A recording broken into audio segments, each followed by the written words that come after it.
Lakas CMD Exodus. Bilang ng mga miyembro ng Lakas CMD, tila nababawasan na. So, gamitin na lang nila yung kanilang komite para siraan si Inday Sara. Why? Kung sa Congress, may hirapan na bumoto ng impeachment yung mga congressman dahil nag-aalisan na sila kay Romualdez, alam na nila, lame duck na si Bongbong. Si Bongbong, putsang inang yan, nagja-jumping jack na. May tama na sa utak yata eh. O, palagay ko, hindi naman talaga cancer ang sakit ni Bongbong. Sakit niya sa ulo eh. Palagay ko hindi ko sinasabing totoo. O, palagay ko lang. O, kasi sabi ko nga sa'yo, hindi naman gagawin ng presidente, magja-jumping jack ka na ganyan. Kasi simple-simple lang naman eh. Kung gusto mong patunayan na wala kang sakit, o, wala akong colostomy bag, taas mo yung damit mong ganun, wala. O, ayan, tinaas ko na, Bayan, boss dada, para ka pa rin naka-t-shirt sa loob buong katawan ko, may tattoo yan. Walang hiya kayo. Nakita nyo yung picture sa Facebook ko, putsang ina yung mukha ko, pinalitan ng mukha ng iwi. Walang hiya kayo, mamatay na sana yung gumawa niyan. Pero ayun nga mga bossing, yung sinasabi natin na putya, alam na nila na wala silang numero, alam na nila may hirapan sila. So ginagamit na lang nila tong committee na to para somehow maka-damage pa kay Inday Sara. Pero malabo na eh. Malabo na maka-damage kay Inday Sara ito.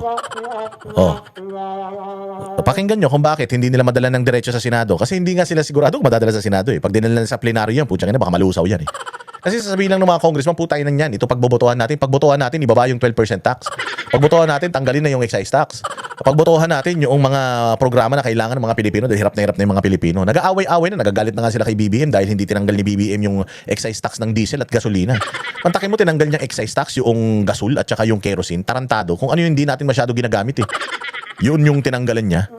Yung araw-araw na ginagamit ng mga commuters, yung pinaka-importante, diesel, gasolina, putya, hindi niya tinanggalan. Abnormal talaga.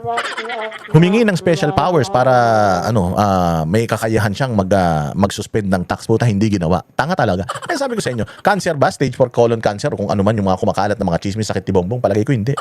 Masakit yan dito sa utak. Oo. Yung utak niyan, palagay ko, putya, nakulang na sa grasa. Kaya putya, kahit anong pilit na paganahin, hindi na talaga gumagana.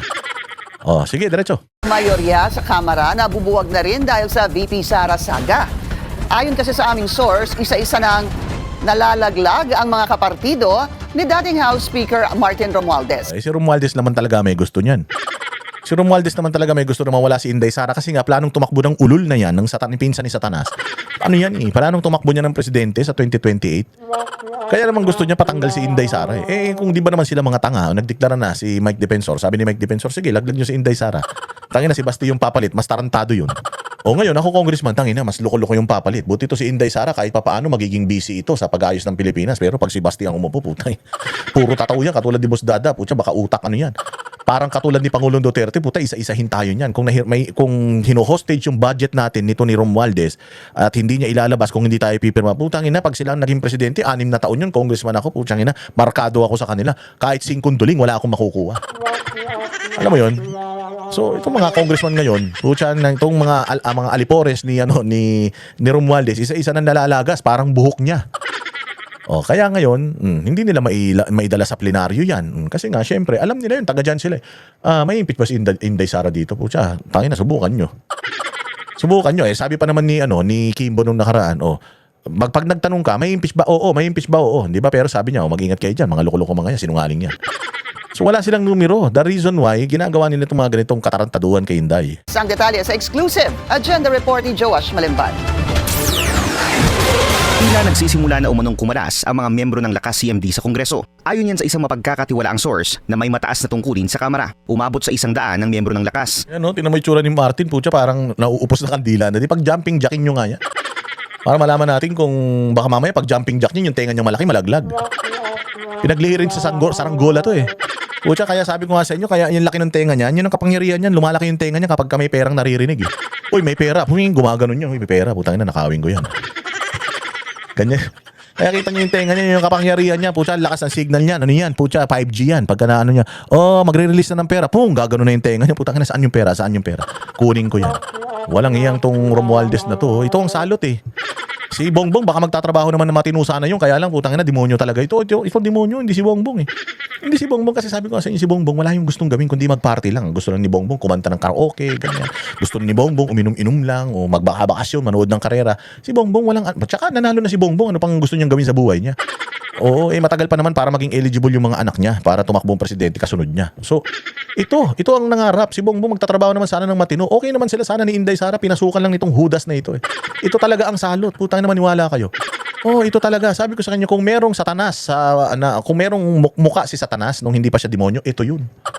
Yan yun, putang ina, lagyan mo na 10 sungay, siya mismo yun. Kulayan mo ng pula to, putang inang yan. Sabi ko nga sa inyo, ano yan eh. Taga-impyerno yan eh. Oh, ito si Martin Romualdez, lumaki to sa impyerno, hindi to lumaki sa bahay nila. Doon nag-OJT yan eh sa kaharian ni Lucifer. OJT pa nga lang yan daw doon sa impyerno. Tayo na muntik na daw masisante si Lucifer dahil sa kanya eh.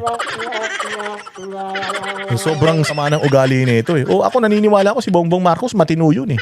I mean, tamad, oo. Spoiled, oo. Siguro, pero palagay ko talaga ito may kasalanan. Na pinamumunuan ni former House Speaker Martin Romualdez nang matatag ang Marcos Jr. administration. Pero nitong Marso lang, naglipatan sa Partido Federal ng Pilipinas o PFP ang nasa tinatayang 10 miyembro nito. Kabilang na sina Isabela Representative Antonio Albano at si Appropriations Committee Chair Nueva Ecija Representative Mika Swansing, House leaders sa mga kongresistang lumipat sa partido ng Pangulo at ni incumbent Speaker Bogie D na nagbibigay kontrol sa kanila ng marami sa major committees sa Kamara. Ayon sa source, posibleng bumaba pa ang bilang ng lakas members sa mga susunod na buwan, kasabay ng pag-andar ng impeachment proceedings laban kay VP Sara, lalo na't may shifting daw ngayon sa political alliances habang papalapit ang 2028 elections. Ayon pa sa source, marami sa lakas members ang nais daw ngayong sumali sa Nationalist People's Coalition na pinamumunuan ni Senate President Tito Soto. Marami raw kasi sa mga kongresista sa grupong ito hindi suportado ang pagpapatalsik sa pangalawang Pangulo. Noong una Lang. Kaya nga ito si Ngie, ganun. O takinan to, lalo na sabi ko sa iyo, pag nalaman niya yan, putya ina yung nguso niya, baka lumipat sa batok sa sobrang inis niya, baka may stroke yan. Siguro putay na syota niya yan, yung mukhang bubuli Tingnan mo yung katabi niya, yung katabi ng madre na nakaitim, tangina, bakla rin yan Mukhang bubuli. Ilang iya itong mga to, putang ina, papangit ninyo. siyang sinampahan ng impeachment complaints noong 2025. Marami rin daw pending applications para makapasok sa National Unity Party na pinamumunuan naman ni Antipolo Representative Ronnie Puno. Ang NUP ang second largest party sa Kamara na mayroong higit 40 members.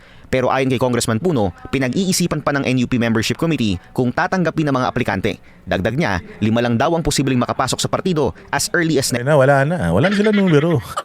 Nakagulo-gulo na sila. Sino nga yung sisingilin nila doon sa may utang pa sa kanila doon sa unang pirma Chat, 1, 2, 3 na yan. Yan yung sinasabi ko sa iyo. Kung sila nga mga congressman, nagwa 1, 2, 3 yan. Ikaw pa kaya, Madriaga. Gago, Madriaga, mangyayari din sa iyo nangyari kay Bicoy.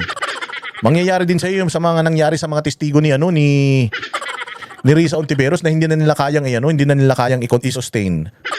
Kaya bumaliktad na. Ganyan din mangyayari sa iyo. Tanginan yan.